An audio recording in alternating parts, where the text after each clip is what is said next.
여러분, 오늘은 그 기도에 대해서 네 번째 시간을 한번 생각해 보도록 하겠습니다.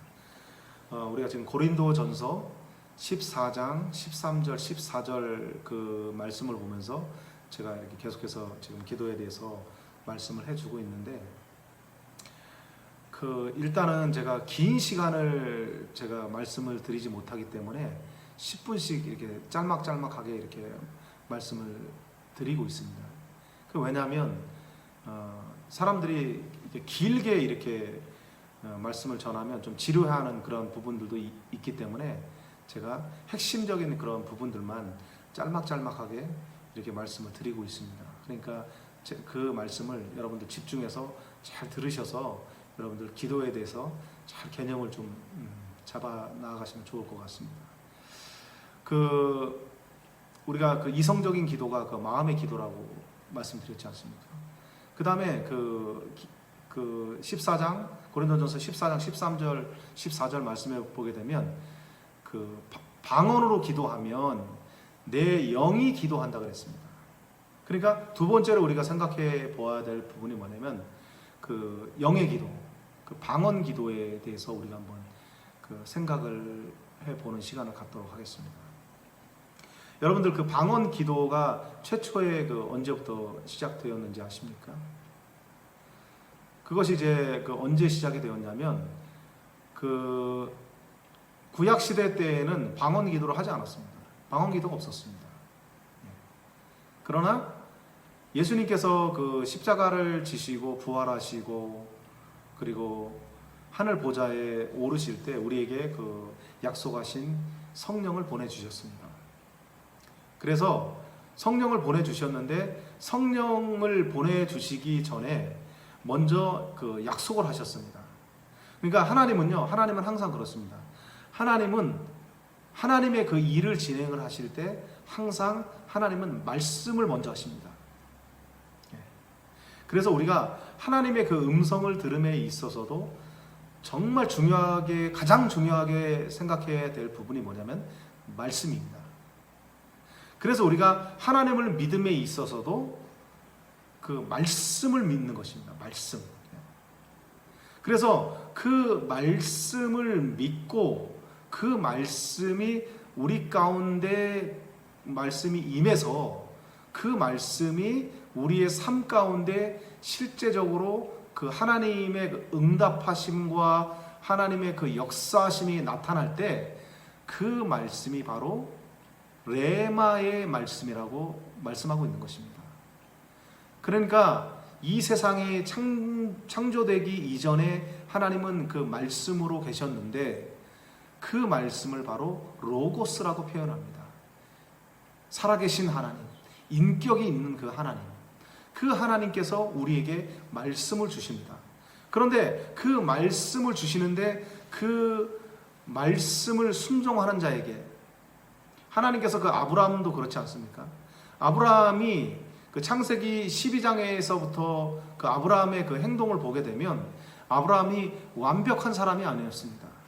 그러나 아브라함이 한 가지 좀 순수한 부분들도 있었는데 그것이 뭐냐면 하나님이 말씀하실 때에 여호와의 말씀을 쫓아갔고라는 말씀이 있습니다.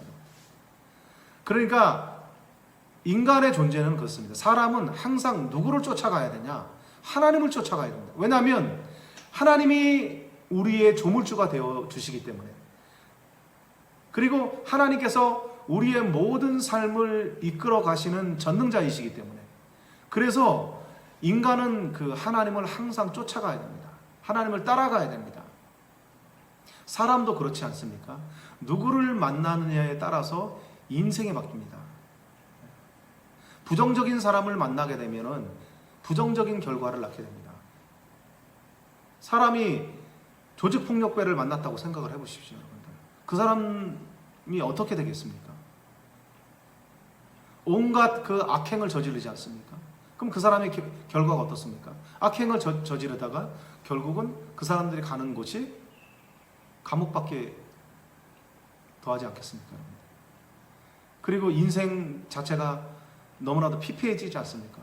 결국은 비참하게 살다가 결국은 인생을 마감하는 경우도 많이 보지 않습니까? 그렇듯이 우리가 누구를 따라갈 것인가? 하나님을 따라갈 것인가?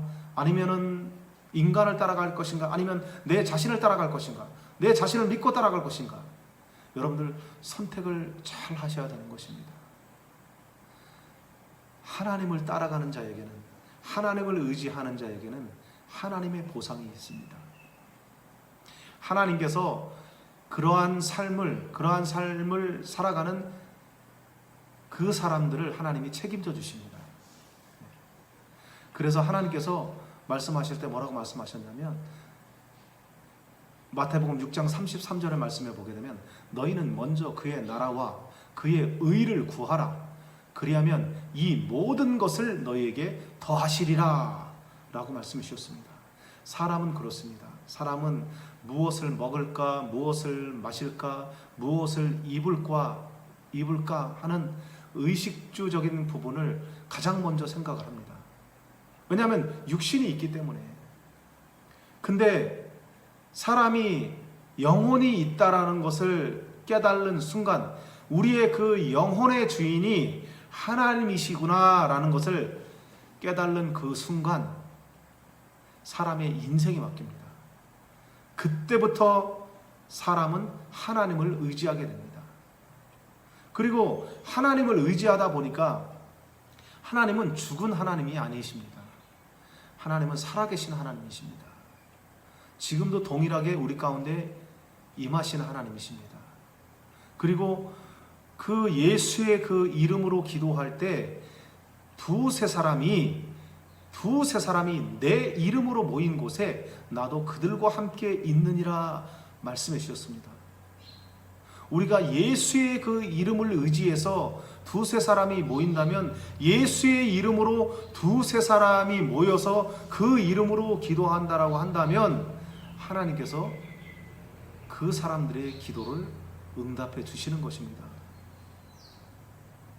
그러나 우리가 하나님 앞에 응답받지 못하는 것은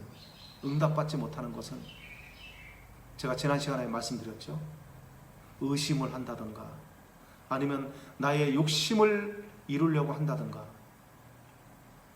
하나님의 나라와 하나님의 의를 위해서 먼저 살아가야 되는데, 우리의 그 인생의 목적이, 인생의 그 목표가 첫 번째가 하나님이 되어야 됩니다. 하나님은 그렇습니다, 여러분들. 하나님은 영광을 받으시는 하나님이십니다. 사람이 아무리 그 이 세상에서 명예를 크게 이뤘다 할지라도 자기의 명예를 위해서 살아갔다고 한다면 하나님은 아무 관심이 없으십니다. 창세기 말씀에 보게 되면 그런 말씀이 있지 않습니까? 바벨탑 사건이 나오지 않습니까? 인간이 자기 이름을 내려고, 자기 이름을 높이려고 바벨탑을 쌓지 않습니까? 근데 하나님이 어떻습니까? 그때 당시에 그 온 땅의 그 구음이 하나였었는데 그 사람들의 언어를 다 흩어버리지 않습니까? 그러니까 순식간에 자신들이 그 쌓아왔던 그 바벨탑이 어떻게 됩니까, 여러분들? 무너지지 않습니까, 여러분들? 더 이상 올라가지 않지 않습니까, 여러분들? 우리의 목표는 분명해야 됩니다. 하나님의 나라, 하나님의 그 의. 그러니까 우리의 그 소원을 하나님 앞에 그 아뢰을 때도 여러분들의 그 꿈이 있지 않습니까, 여러분들? 누구에게나 다 꿈이 있습니다. 그러한 그 꿈을 이루려고 할 때에도 여러분들, 내 욕망이 아닌 그 하나님의 나라, 하나님의 의를 위해서, 그 하나님을 높이고 그 하나님의 그 나라의 그 확장을 위해서 여러분들 간구해 보십시오. 하나님이 왜 선교지에서 놀랍게 이렇게 역사하시는지 아십니까, 여러분들? 사실 선교사들이 선교지에 나가는 것도 사실 쉽지 않습니다, 여러분들. 예수님의 제자들이 예수님이 나를 따르라 했을 때 자신의 모든 것을 다 버리고 예수님을 따랐다라고 하는 것은 정말 대단한 것입니다. 근데 선교사들도 제가 잘났다는 것이 아닙니다, 여러분들. 선교사들도 마찬가지입니다.